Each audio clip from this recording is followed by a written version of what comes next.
नमस्कार दोस्तों। देश में CAA यानी कि सिटीजनशिप अमेंडमेंट एक्ट लागू हो चुका है। अब कुछ लोग इस पे तालियां देंगे और कुछ लोग गालियां देंगे। आपको 2019 के दंगे तो याद ही होंगे ना। लेकिन एक सेकंड, जो लोग तालियां और गालियां दे रहे हैं उनमें से 60 से 70% को तो पता ही नहीं है कि ये क्या है। आज की वीडियो टोटली फैक्ट बेस होगी और मैं खुद चाहूँगा कि वीडियो देखने के बाद आप लोग खुद गूगल पर जाकर सर्च करो इसे, ताकि आपको भी कंफर्म हो जाए कि ये जो फैक्ट्स हैं पूरी तरह से सही हैं। और फैक्ट सही है इस बात का पता आप इससे भी लगा सकते हो क्योंकि मैं धूल राठी नहीं हूँ, यानी कि मुझे फैक्ट्स मैनिपुलेट करना नहीं आता। Relax and take notes while I take totes of the marijuana smoke. Oh, you wanna choke? Gun smoke. Biggie smoke the layer, the rap slayer, the hooker layer. आज की वीडियो में हम इसी बारे में बात करेंगे, यानी कि CAA के बारे में। ये क्या है, इसके नियम क्या हैं, क्या इसकी सच में नीड थी, इसकी शुरुआत कौन सी पार्टी ने की। भाई लास्ट वाला क्वेश्चन सुन के आप हिल गए होंगे। जी हाँ, इसलिए बोला था कि पूरी नॉलेज नहीं लोगे तो ऐसे ही किसी किसी की बातों में आके तालियां और गालियां देते रहोगे, और अधूरा ज्ञान हमेशा खतरनाक होता है। तो सबसे पहले बात कर लेते हैं कि हमारे संविधान में इसके बारे में क्या लिखा हुआ है, क्योंकि अगर हमें सिटीजनशिप अमेंडमेंट एक्ट को पढ़ना है तो इसके लिए हमारे संविधान में क्या लिखा है ये पता होना चाहिए। तो बेसिकली हमारे संविधान में पार्ट 2 में आर्टिकल नंबर 5 से 11 तक इसके बारे में लिखा हुआ है। तो आओ एक एक करके इनके बारे में, इनके बेसिक्स जान लेते हैं।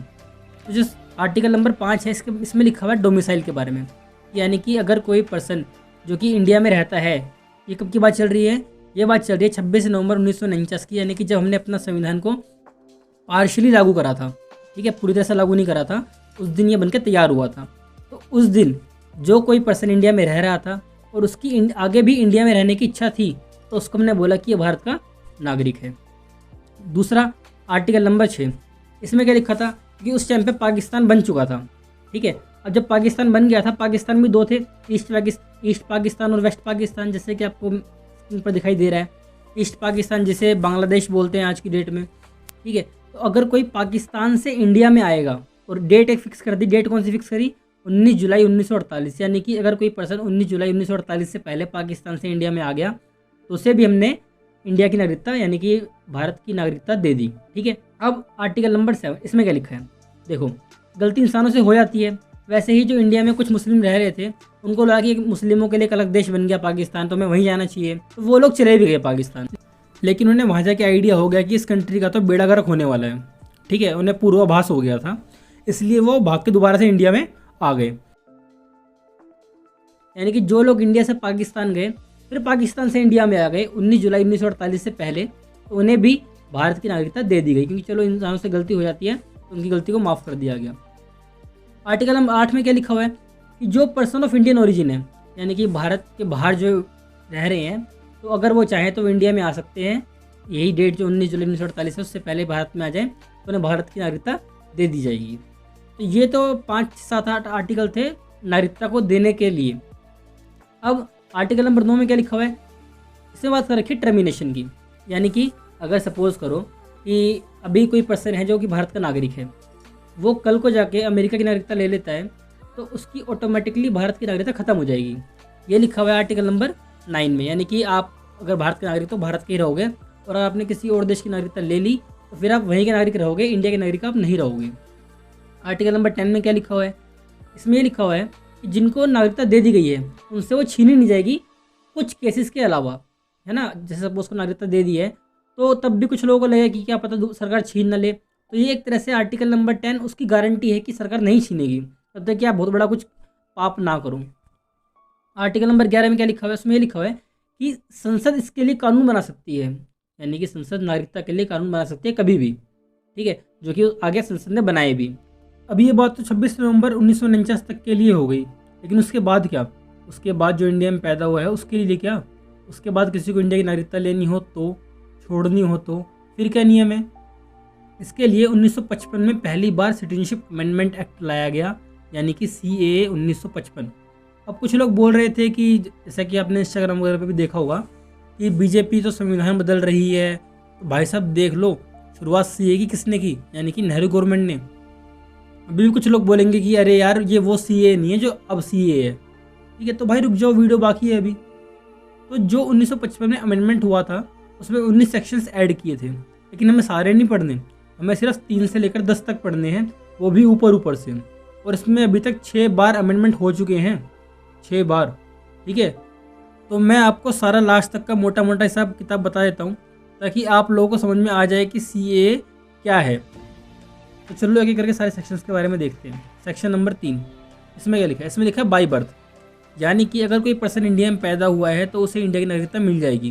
लेकिन ये पहले था, बाद में संशोधन करके संविधान में ये कर दिया गया कि उसके सिर्फ इंडिया में पैदा होना काफ़ी नहीं है।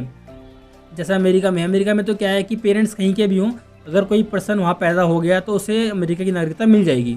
ठीक है, इसका बहुत लोग फ़ायदा भी उठाते हैं। लेकिन इंडिया में ऐसा नहीं है।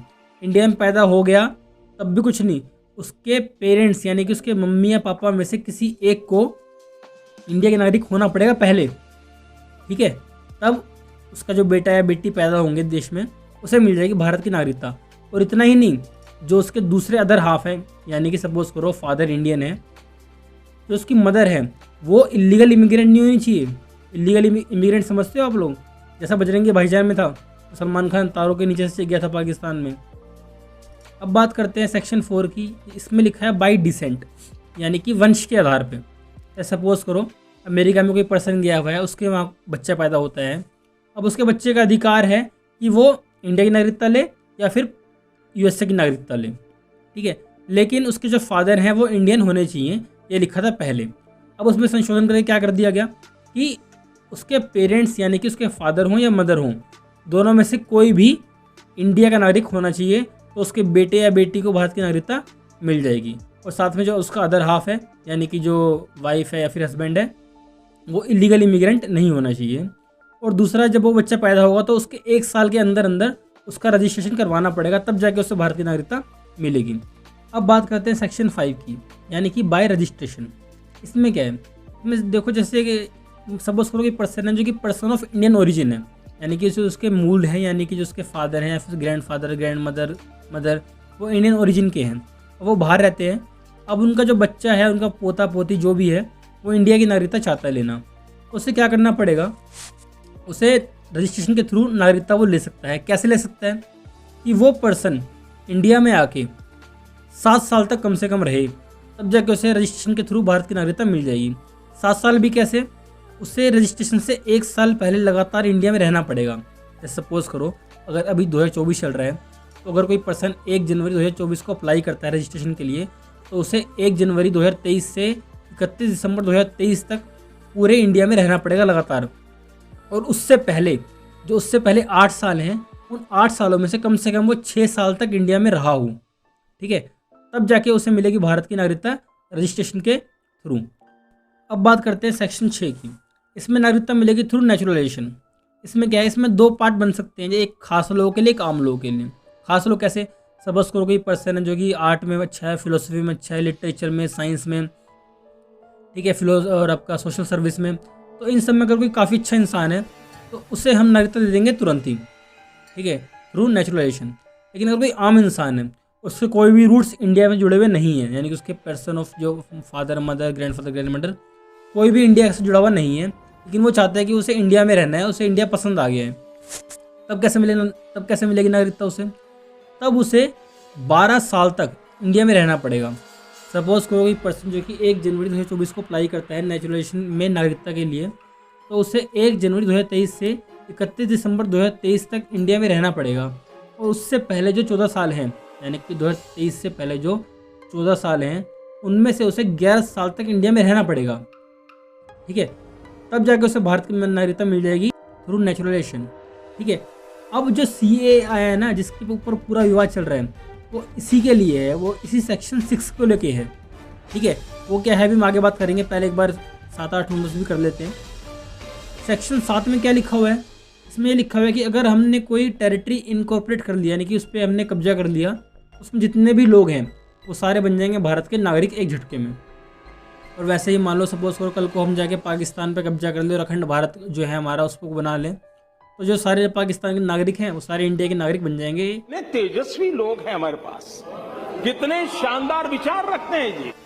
ओके, तो अब बात कर लेते हैं कि इस CAA 2019 में क्या है ऐसा जिसके पीछे इतने दंगे हुए, जिसके पीछे अभी लोग ताली और गालियाँ दे रहे हैं। इसमें ऐसा है क्या? देखो, इसमें जो अभी आपने पढ़ा सेक्शन नंबर 6, जो हमारा CAA का सेक्शन नंबर 6 है, उसमें लिखा हुआ है नेचुरलाइजेशन, उसमें 11 साल का प्रावधान करा हुआ है। लेकिन इस 2019 वाले अमेंडमेंट एक्ट में ये कर दिया गया कि जो 3 देश हैं, कौन से 3 देश? पाकिस्तान, अफ़गानिस्तान और बांग्लादेश, इन 3 देशों से जो 6 टाइप की कम्युनिटी है, कौन कौन सी? हिंदू, सिख, बुद्धिस्ट, जैन, पारसीज और क्रिश्चियन, यानी कि ये जो 6 कम्युनिटी हैं ये माइनॉरिटीज़ में है वहाँ पे। तो इन माइनॉरिटीज़ के लिए जो 11 साल का प्रावधान नहीं है, इनके लिए प्रावधान है सिर्फ 6 साल का, यानी कि 1 साल लगातार और 5 साल रहना पड़ेगा। बाकियों के लिए यानी कि इन 3 देशों में जो मुस्लिम हैं इनके लिए पूरा 11 साल का प्रावधान है। लेकिन जो ये 6 कम्युनिटी हैं यानी कि जो माइनॉरिटीज़ हैं इन 3 देशों में, इनके लिए प्रावधान 11 साल से कम करके 6 साल का कर दिया गया है। तो इस बात के लिए इतना विवाद चल रहा है। अब इसकी शुरुआत कैसे हुई ये जानने के लिए आपको जाना पड़ेगा थोड़ा पीछे, यानी कि 2003 में CAA में हुआ था अमेंडमेंट। 2003 में गवर्नमेंट किसकी थी आपको पता है, ठीक है। 2003 में क्या अमेंडमेंट हुआ? इसमें 14th नंबर में A जोड़ा गया, 14th A नाम का अमेंडमेंट जोड़ा गया और उसमें बात कर रखी थी NRC की। जी हाँ, NRC यानी कि नेशनल रजिस्टर ऑफ सिटीज़न, ठीक है, जिसके बारे में बोलते हैं ना कागज़ दिखाने पड़ेंगे। ये असम के लिए आया था और इसकी शुरुआत की थी कांग्रेस गवर्नमेंट ने, जो कि 2003 में थी, ठीक है।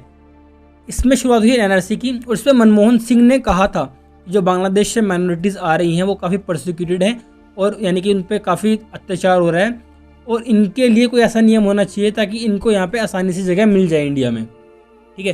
तो इसको लेके फिर शुरुआत हुई थी कि यहाँ पे जो माइनॉरिटीज़ हैं इन देशों में उनके लिए कोई ऐसा स्पेशल प्रावधान हो ताकि उनको वहाँ पे अत्याचार ना सहने पड़े। अगर हम बात करूँ इसकी नीड क्या थी, तो सबसे पहले जो मेन रीज़न है इसके लाने का वो ये है कि अगर मैं बात करूँ अफ़गानिस्तान की, पाकिस्तान की और बांग्लादेश की, तो इनमें हिंदू की पॉपुलेशन और जो बाकी माइनॉरिटीज़ हैं इनकी पॉपुलेशन काफ़ी ज़्यादा कम हुई है। कितनी कम हुई है? अगर मैं बात करूँ अफ़गानिस्तान की, तो वहाँ पे जहाँ पहले 2 लाख फैमिली रहती थी हिंदू सिख की, अब वहाँ पे सिर्फ 200 फैमिली बची हैं और शायद तालिबान के आने के बाद तो वो भी ख़त्म हो गई होंगी। अगर हम बात करूँ बांग्लादेश की, तो वहाँ पर जब 1947 में 31% पॉपुलेशन थी माइनॉरिटीज़ की, अब वो 10% से भी कम यानी कि 9% तक आ गई है, 31% से 9% तक, ठीक है। अगर मैं बात करूँ आपकी पाकिस्तान की, तो वहाँ पर जहाँ पॉपुलेशन 1947 में 26% थी माइनॉरिटीज़ की, अब वही पॉपुलेशन 2% से भी कम हो गई है। ये आप फ़र्क देख रहे हो। तो माइनॉरिटीज़ को वहाँ पे जो झेलना पड़ रहा है उसके लिए अमेंडमेंट लाना ज़रूरी था। अब ये जो अमेंडमेंट है, अगर आप उस पर मेरा ओपिनियन पूछोगे तो मैं तो यही कहूँगा कि वाह मोदी जी, वाह वाह वाह। बाकी कमेंट बॉक्स खुला है, आप लोग तालियां दो या गालियां दो, मोस्ट वेलकम।